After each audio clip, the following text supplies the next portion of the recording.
자, 이 가버나움이라고 하는 마을에 어떤 집에 예수님이 계셨고 사람들은 예수님께 많이 모여들었어요. 말씀을 듣기 위해서 모인 것이기도 하고요. 어떤 기대도 있는 거죠. 기대. 저 예수라고 하는 선생이 이번에는 어떤 기적을 보여줄까? 누가 기적적으로 혹시 치유받을까? 이런 기대요. 그리고 여기에는 순수한 마음을 가진 사람만 있는 게 아니었어요. 좀 삐딱한 의도를 가진 사람들도 많이 모였어요. 예수님에 대한 소문이 널리 퍼졌기 때문에 당대의 신학자들, 이 사람들도 모인 거예요. 무슨 말을 어떻게 하는지 한번 검증해 볼까? 날카로운 비판의 정신을 가지고 모인 거죠. 자, 예수님이 이 모인 사람들에게 말씀을 설교하고 계셨어요. 그때 진기한 상황이 하나 일어납니다. 3절에 보니까 사람들이 한 중풍병자를 4사람에게 메워 가지고 예수께로 올세 그랬어요. 어떤 사람들이 잠깐만요, 좀 비켜주세요, 뭐 이러면서 오는 거죠. 중풍 환자 한 사람이 침상에 누워 있고요. 4사람이 한 귀퉁이 잡고 또 그들을 둘러서 여러 사람이 인도에 가는 거죠. 지금 예수님을 만나려고. 자, 여기에 중풍병자가 있어요. 중풍은 전신이나 또는 몸의 일부분이 마비가 되는 병이죠. 거의 뇌출혈 때문에 그런 건데 무서운 병이죠. 이 중풍 환자를 헬라 말로 파랄리티코스 이렇게 읽어요. 파랄리오라고 하는 말에서 유래됐대요. 그럼 파랄리오, 이 말이 무슨 말이냐? 무력해진, 손발이 약한, 뭐 그런 뜻이 있어요. 이 중풍 환자가 자기 스스로 못 걷죠. 마비가 됐으니까. 그러니 이 사람을 침상에 누이고 많은 사람들이 이 한 사람을 위해서 지금 애를 쓰고 있는 거예요. 평소에 인간관계를 잘해서 이렇게 도움을 받고 있는 걸까요? 이 사람이? 저처럼? 무엇 때문에 그냥 이 환자를 도와주는 건지 그건 잘 모르겠어요. 그게 뭐 오늘 이야기에서 중요한 건 아니니까요. 그런데 문제가 있어요. 사람들이 너무 많다는 겁니다. 도대체 얼마나 많은 사람들이 모여 있는지 그림이 잘 안 그려질 정도예요. 어떻게 해야 될까? 방법을 생각하다가 지붕을 뜯자 그랬어요. 지붕을 뜯자. 여기서 좀 이야기가 황당하게 이제 진행되는 거죠. 어떻게 남의 집 그 지붕을 뜯을 생각을 할까요? 4절에 보니까 무리들 때문에 예수께 데려갈 수 없으므로 그 계신 곳에 지붕을 뜯어 구멍을 내고 중풍병자가 누운 상을 달아내리니 그랬어요. 아니, 뭐 이런 사람들이 다 있습니까? 그죠? 이거를 추진력이 있다고 그래야 되나? 아니면 뭐 기발하다고 해야 되나? 참, 이 사람들 참 뭐 어쨌든 포기를 모르는 사람들인 것만 확실한 것 같아요. 그래도 여러분, 이 사람들의 이 기이한 이 행동을 기분 나빠하진 마세요. 왜냐하면 여기 지붕을 뜯어 구멍을 냈다 이렇게 표현하고 있는데요. 이 당시 유대인들이 살던 집의 그 지붕은 나뭇가지 같은 거를 엮어다가 거기에 점토를 발라서 만든 거예요. 그래서 많이 부실하겠죠. 엄청 부실해요. 그래서 자주 수리를 해줘야 됐어요. 그러니까 오늘날처럼 거의 반영구적으로 덮어놓은 그런 지붕 개념은 아닌 거예요. 어차피 수리할 거. 보니까 수리할 때 됐네. 뜯어내자. 지금 사람 살리는 게 중요하지. 이거 돈 몇 푼 든다고 주저하겠냐? 이랬을 거예요. 자기들이 수리비를 낼 심산으로. 그냥 물어줄 생각으로 그랬겠죠. 성경에는 안 나왔지만. 그럴 수 있잖아요. 그러니까 여러분들이 좀 이해를 해주시기 바랍니다.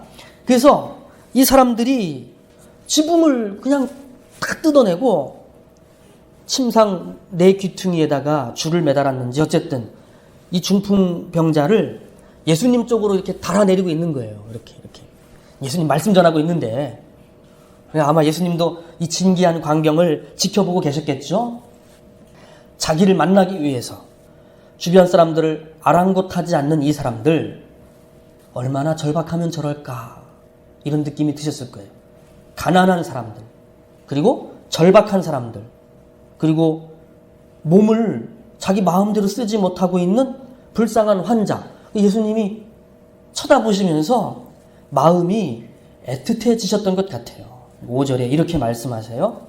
예수께서 그들의 믿음을 보시고 중풍병자에게 이르시되 작은 자야 내 죄사함을 받았느니라 하시니 그랬어요.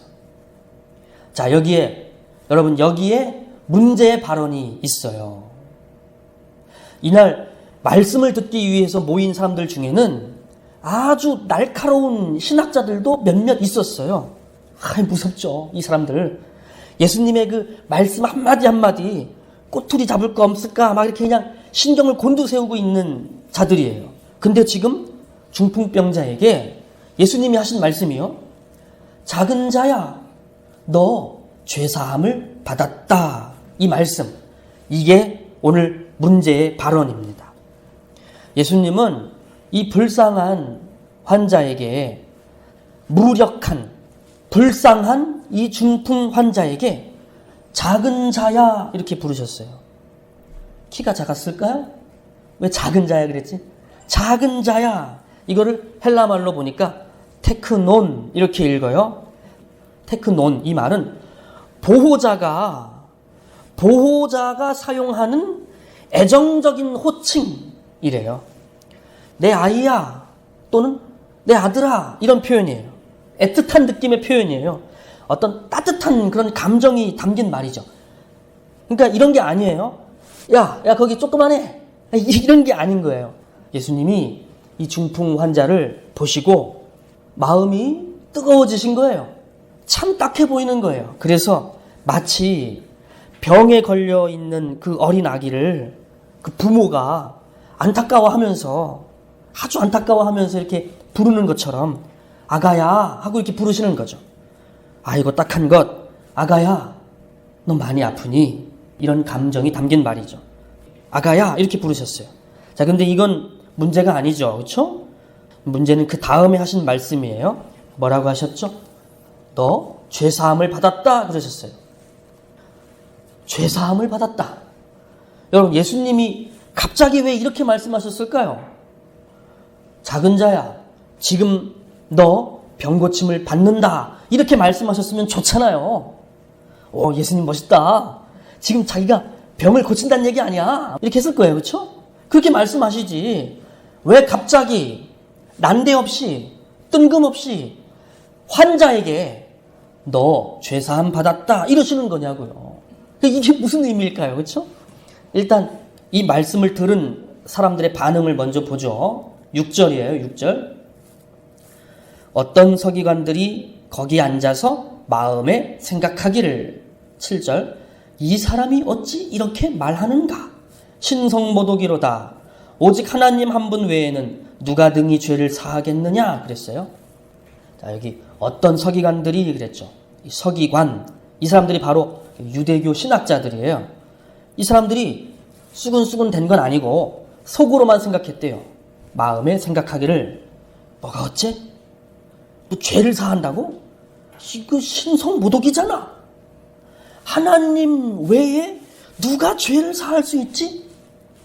불쾌한 거죠. 저 사람 인기도 많고 능력도 있다고 하나님 무서운 줄 모르는구나. 아주 불쾌하게 생각했어요. 자, 일단요, 여러분, 이 서기관들이 하는 말은 틀리지 않았어요. 명색이 신학자인데요, 틀리지 않았어요. 하나님 한 분 외에는 죄를 사하는 분이 없다. 예, 그 말이 맞죠. 그런데 너의 죄가 사함받았다, 이 말씀을 예수님이 하셨단 말이에요. 아니 그렇다면 저분이 이렇게 돼야 되는 거죠. 이렇게. 아니 그렇다면 예수 저분이 하나님이시란 말인가? 이렇게 나와야 되는데, 바로 여기가 유대교와 우리 기독교가 결정적으로 갈라지는 지점이죠. 우리 기독교는 예수님이 하나님이시다 이렇게 믿습니다. 지금 이 가버나움이라고 하는 마을, 이 어느 집에서 말씀을 가르치고 있는 이 분, 중풍병자를 애틋하게 부르시는 이 분, 이 젊은 이 예언자, 이 선지자가 사람의 몸을 입으신 하나님이라고 믿습니다. 이게 우리 기독교 신앙이에요. 신약 성경은, 특히 이제 이 복음서들은 바로 우리 예수님이 하나님이셨다. 이 사실을 계속해서 증거해 주고 있어요. 자, 8절이에요. 8절. 그들이 속으로 이렇게 생각하는 줄을 예수께서 곧 중심에 아시고 이르시되 어찌하여 이것을 마음에 생각하느냐 그러셨어요. 서기관들이 속으로 이거 신성모독이다. 자기가 죄를 사한다니. 이렇게 속으로 생각하고 있는 거를 예수님이 아셨어요. 입 밖으로 내지 않고 속으로 생각하는 거를 보고 계셨어요. 하나님이시죠? 하나님. 시편 139편 2절에 이런 말씀이 있어요. 여호와여 주께서 멀리서도 나의 생각을 밝히 아시오며, 이런 구절이요. 하나님이신 예수님이 이 서기관들의 생각을 밝히 아시는 거죠. 그가 하나님이십니다. 그리고 이렇게 말씀하십니다. 9절과 10절이에요. 중풍병자에게 내 죄사함을 받았느니라 하는 말과 일어나 내 침상을 가지고 걸어가라 하는 말 중에서 어느 것이 쉽겠느냐. 그러나 인자가, 예수님 자신을 가리키는 말이죠. 인자가 땅에서 죄를 사하는 권세가 있는 줄을 너희로 알게 하려 하노라 그러셨어요. 예수님의 말씀은 이거예요. 너 죄사함을 받았다 하는 말이 쉽니? 아니면 일어나 너의 침상을 들고 걸어가라 하는 말이 쉽니? 어느 것이 쉽니? 어느 게 쉬워요? 너 죄사함 받았다. 이 말이 쉬운 거죠. 왜냐하면 확인이 안 되니까요. 확인할 길이 없잖아요. 근데 너의 침상을 들고 걸어가라. 이 말은 쉽지가 않죠. 왜냐하면 확인이 가능하니까요. 그쵸? 일어나라. 너 고침받았다. 이랬는데 이 중풍병자가 계속 움직이지도 못하고 누워있으면 예수님이 얼마나 민망하시겠어요. 이상하다. 왜 안 움직이지? 쉬운 게 아니에요. 그렇죠?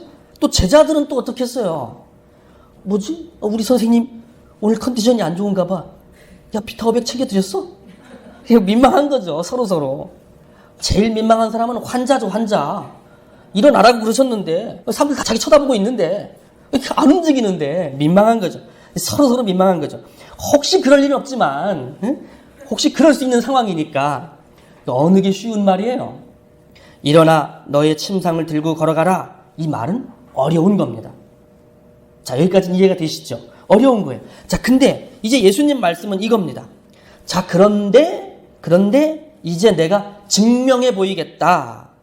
나에게 죄를 사하는 권세가 있다는 것을 내가 증명해 보이겠다. 이것입니다. 어떻게 해요? 일어나 너의 침상을 들고 걸어가라. 이 말이 능력 있게 실행되는 것을 보여줌으로써 나에게 죄사함의 권세가 있다는 것을 증명해 보이겠다. 이게 이제 예수님의 논리입니다. 자, 그리고 말씀하셨어요. 중풍병자에게 11절이에요. 내가 네게 이르노니 일어나 내 상을 가지고 집으로 가라 그러셨어요. 그랬더니 12절이에요. 그가 일어나 곧 상을 가지고 모든 사람 앞에서 나가거늘 그들이 다 놀라 하나님께 영광을 돌리며 이르되 우리가 이런 일을 도무지 보지 못하였다 하더라 했습니다. 네. 놀라운 사건이 벌어졌어요. 중풍 환자가 스스로 일어났어요. 예수님 말씀이 이 사람을 고친 겁니다. 몸이 마비됐던 사람이, 온 몸이 무력했던 사람이 힘이 생긴 거예요. 사람들이 다 놀랐대요. 아니 어떻게 이런 일이 일어날 수 있을까? 정말 대단한 거죠. 이 중풍 환자가 모든 사람들 앞에서 두벅두벅 걸어나간 거예요. 자, 예수님은 죄를 사하시는 분입니다. 죄를 사하는 분. 예수님은요, 오늘도 우리에게 말씀하셔요. 너 죄사함 받았다 말씀하십니다.